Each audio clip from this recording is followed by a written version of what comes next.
Hi, நான் உங்கள் MS Meenakshi Ragini. எல்லாம் சாப்பிட்டீங்களா?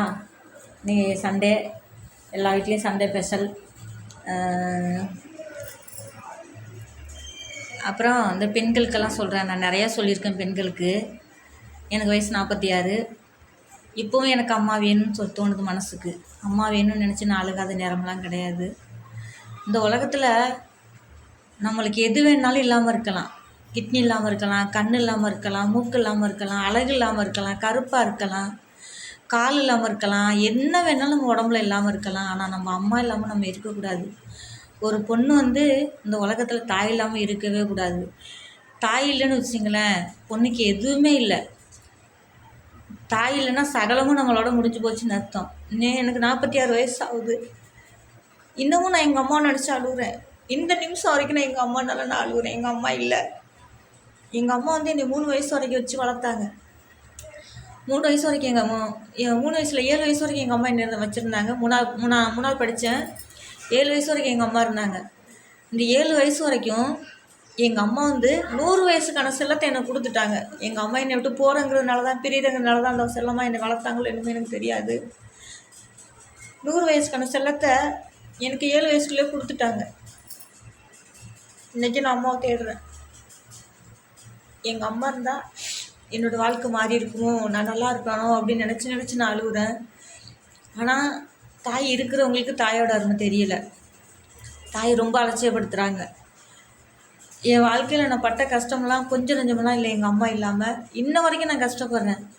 தயவு செஞ்சு பெண்கள் தாயை ரொம்ப மதிங்க.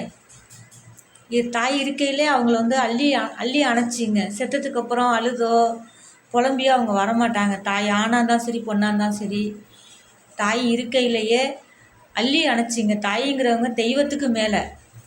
ஒரு பையன் அம்மாவை அடிச்சிட்டானா. ஒரு பையன் அம்மாவை அடிச்சிருக்கான். அப்போ அந்த அம்மா அழுதுகிட்டே போயிருக்கு ரோட்டு மேலே. கடவுள் எதுக்கு தோன்றி இந்த அம்மா அழுதுகிட்டு போதே அப்படின்னு சொல்லிட்டு எதுக்கு நின்றுருக்காரு.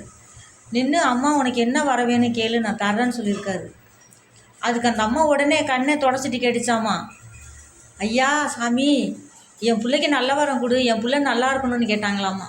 அப்போ அந்த கடவுள் பிரமிச்சு போய் நின்னாராம்.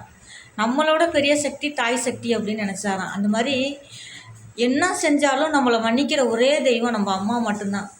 எந்த எதிர்பார்ப்பும் இல்லாமல் எந்த ஒரு நம்மள்ட்ட எதையுமே அவங்க எதிர்பார்க்க மாட்டாங்க. நான் அம்மானு கூப்பிடணுன்னு கூட அவங்க எதிர்பார்க்க மாட்டாங்க. ஆனால் நம்மளுக்கு ஒரு பிரச்சனை அப்படின்னா அவங்களால தாங்க முடியாது. சிறு முள்ளு குத்துனாலும் கூட நம்ம அம்மாவால் தாங்க முடியாது. அதனால் தயவு செஞ்சு இருக்கிற நீங்கள் அம்மாவை அள்ளி அணைச்சிங்க. அவங்கள கோயிலாக கட்டி கும்பிட வேண்டாம். அவங்க நல்ல விதமாக ஒரு வேளை சோறு போடுங்க போதும். இந்த கல்யாணம் பண்ணிவிட்டு அம்மாவை வெளியில் அனுப்புறது, நீ யாருன்னு கேட்குறது, என்னை வளர்த்தியான்னு கேட்குறது, நீ என்னத்தை செஞ்சேன்னு கேட்குறதெல்லாம் வச்சுக்காதீங்க. உங்களை 10 மாதம் சுமந்து அவங்க பெற்று எடுத்து வளர்க்குறதே பெரிய விஷயம். அதனால் தாயை பத்திரமா பார்த்துங்க. இந்த தாயில்லாத அனைத்து பேர் இருந்தாலும், இந்த ஊரை உலகமே எனக்கு உறவு இருந்தாலும், இதுக்கு அம்மா இல்லாமல் நான் அனாதை தான். இந்த அனாதை ராகினி சொல்கிறேன், எல்லோரும் கேட்டுங்க. தாயை மதிங்க. ஓகே, பாய்.